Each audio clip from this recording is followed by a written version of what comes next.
Power of media foundation Nandgaon Khandeshwar taluka शाखेच्या वतीने विश्रामगृह येथे बैठकीचे आयोजन करण्यात आलं। यावेळी नांदगाव खंडेश्वर बसस्थानक परिसरातील बंद अवस्थेत असलेली पोलीस चौकी पुन्हा सुरू करण्यात यावी या मागणीकरिता पॉवर ऑफ मीडिया पत्रकार संघटनेच्या पदाधिकाऱ्यांनी बैठकीदरम्यान नांदगाव खंडेश्वरचे कर्तव्यदक्ष ठाणेदार उदय सोयस्कर यांना निवेदन देऊन मागणी केली। या मागणीचा आपण सकारात्मक दृष्टीने विचार करून लवकरात लवकर पोलीस चौकी सुरू करण्याचे आश्वासन यावेळी ठाणेदार सोयस्कर यांनी दिले।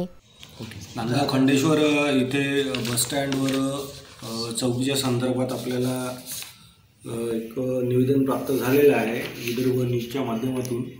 तर सुरुवातीला आपल्याकडे एक चौकी होती ती नादुरुस्त आहे, ती सुद्धा दुरुस्त करण्यासाठी आपण प्रयत्न करीत आहोत आणि एक नवीन चौकीसाठी आपण प्रस्ताव पाठवलेला आहे।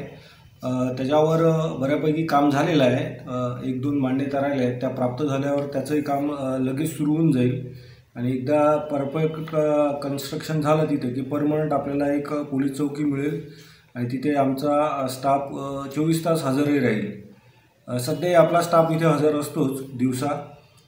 पॉवर ऑफ मीडियाच्या वतीनं निवेदन आपल्याला प्राप्त झालं आहे, त्याच्यावर आपण कारवाई करून जनतेला आपल्या पोलीस चौकीचा लाभ मिळेल याची आम्ही लवकरात लवकर प्रयत्नात आहोत।